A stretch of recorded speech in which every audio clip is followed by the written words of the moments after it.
प्रिय विद्यार्थियों, मैं doctor S N. Rajpurohit, associate professor political science department, MLB government college Nokha.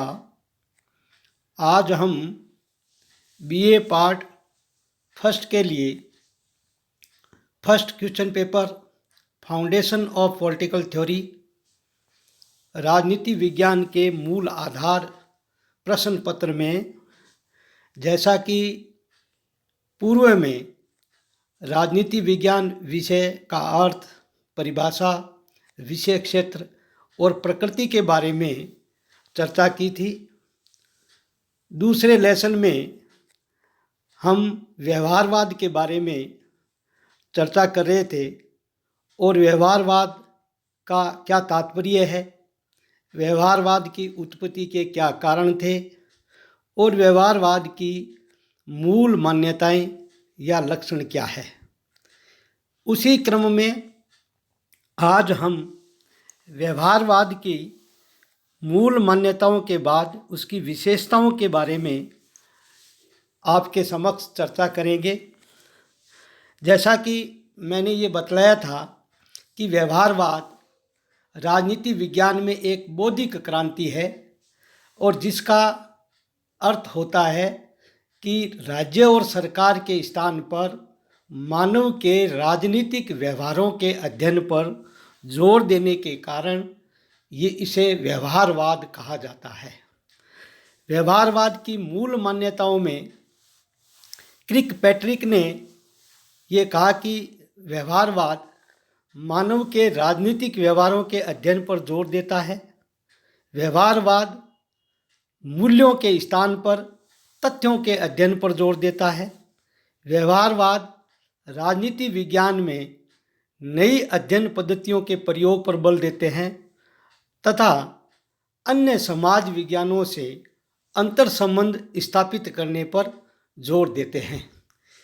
ये व्यवहारवाद की मूल मान्यताएं थी।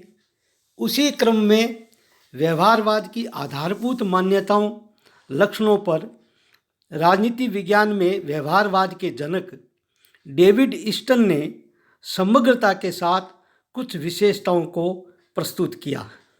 डेविड ईस्टन ने व्यवहारवाद के 8 लक्षण बताए हैं जो निम्नलिखित है।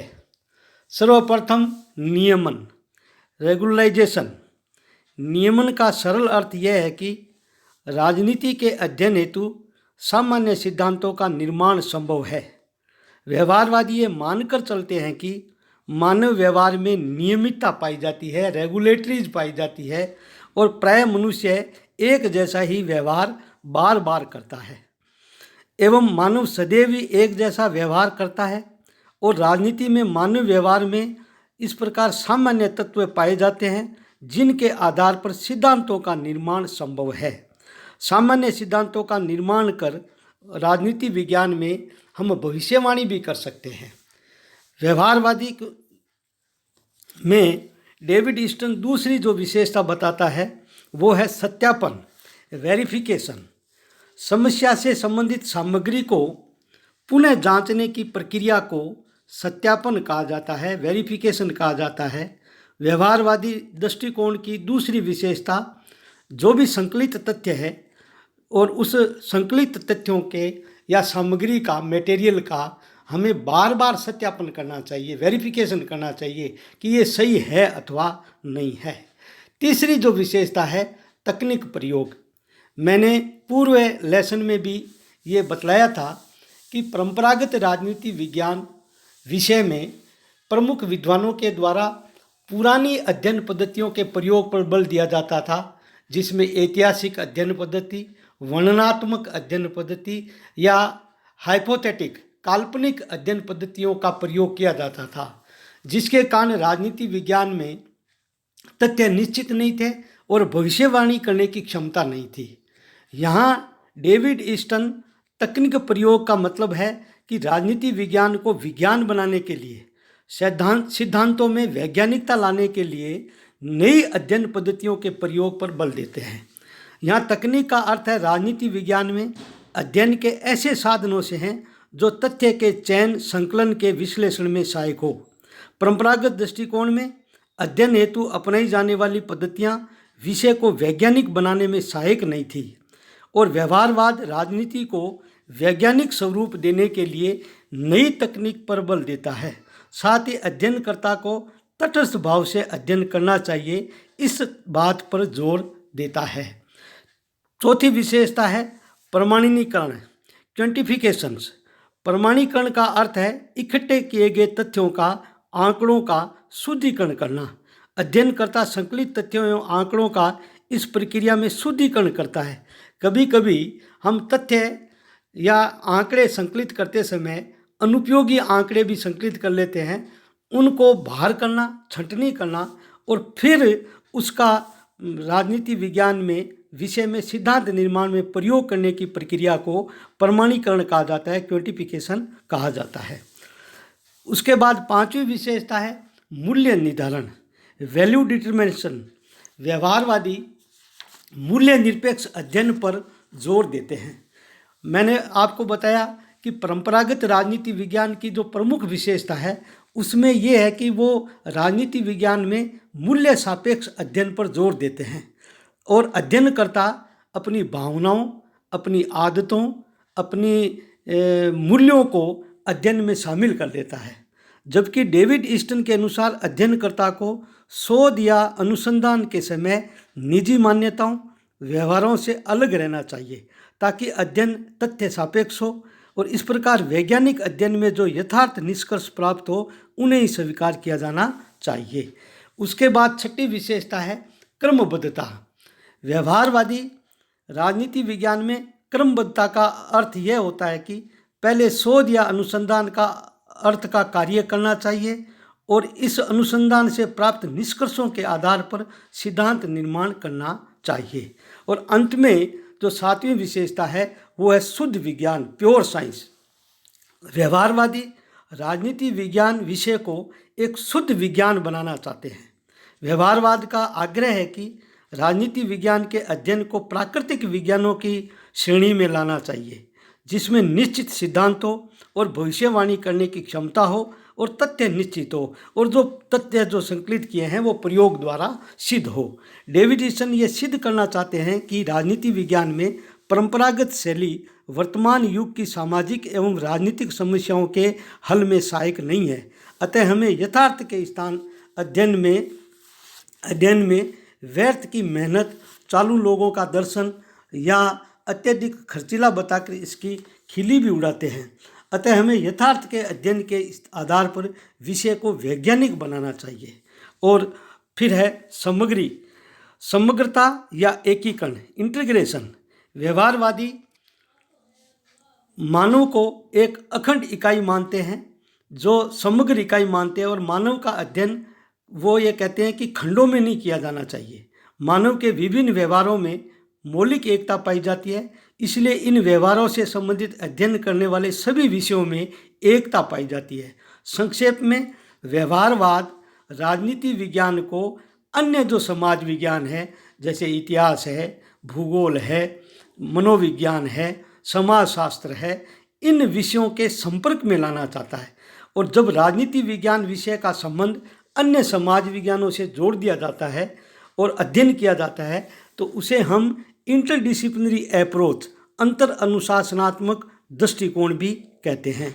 अतः व्यवहारवादी राजनीति विज्ञान को अन्य समाज विज्ञानों के संपर्क में लाना चाहते हैं और वो अंतर अनुशासनात्मक उपागम के अध्ययन के समर्थक है। इस प्रकार हमने ये डेविड ईस्टन द्वारा बताए गए व्यवहारवाद के लक्षणों के बारे में यहाँ चर्चा की। अब हम व्यवहारवाद की आलोचना या सीमाओं के बारे में आप विद्यार्थियों के समक्ष चर्चा करेंगे। पश्चिम के देशों में अत्यंत लोकप्रिय होते हुए भी व्यवहारवादी दृष्टिकोण स्वयं में पूर्ण या दोष मुक्त नहीं है। व्यवहारवाद की आलोचना करने वाले विद्वान अर्नाल्ड ब्रेक्ट, लियो स्ट्रांस, प्रोफेसर सिबली आदि के द्वारा इसकी कड़ी आलोचनाएं की गई है। ह्यूजलाउ ने इस दृष्टिकोण को अवसरवादी, पूर्वाग्रह, संकुचित और अपूर्ण माना है। अनेक विद्वान इस उपागम को बौद्धिक ओछापन, व्यर्थ की मेहनत, चालू लोगों का दर्शन, अत्यधिक खर्चीला बताकर इसकी खिल्ली उड़ाते हैं। अल्फ्रेड कोवन के अनुसार व्यवहारवाद राजनीति विज्ञान के खतरनाक खेल से बचने के लिए विश्वविद्यालय के प्रोफेसरों द्वारा एक सोची समझी चाल थी। ये शिकागो विश्वविद्यालय के प्रोफेसरों की चाल घोषित करते हैं और इसमें प्रमुख आलोचना ये है शब्दांबर। व्यवहारवाद द्वारा अपनाई जाने वाली वाक्य संरचना की आलोचना की गई है। इनके द्वारा अपनाई जाने वाली भारी भरकम शब्दावली से प्रतीत होता है कि यह मात्र शब्द जाल है। एसपी वर्मा ने तटस्थता एवं मूल्य निरपेक्षता प्राप्त करने के लिए व्यवहारवादियों ने एक नया उलझाने वाला और फूड शब्दजाल को अपनाया है। एसपी वर्मा लिखते हैं कि व्यवहारवादियों ने जो राजनीति विज्ञान को विज्ञान बनाने या अध्ययन को वैज्ञानिक बनाने के चक्कर में उन्होंने शब्दों का जाल बिछा दिया और उनकी कुछ जो बातें हैं उनकी स्पष्ट परिभाषाएं स्वयं व्यवहारवादी देने में भी असमर्थ है। दूसरा है मानव व्यवहार की जटिलता। व्यवहारवादी ये मानकर चलते हैं कि राजनीति विज्ञान में हमें संस्थाओं के स्थान पर राज्य और सरकार के स्थान पर मानव के राजनीतिक व्यवहार का अध्ययन किया जाना चाहिए, परंतु मानव स्वभाव अत्यंत जटिल एवं परिवर्तनशील है। अतः मानव स्वभाव को मापना एवं उनकी सूक्ष्मताओं का अध्ययन करना असंभव है। हम राजनीति विज्ञान में भौतिक विज्ञानों और प्राकृतिक विज्ञानों के अध्ययन पद्धतियों का प्रयोग नहीं कर सकते, क्योंकि मानव स्वभाव परिवर्तनशील है और जितनी बार हम बार बार प्रयोग करेंगे बदलते हुए स्वभाव का हमें सामना करना पड़ेगा।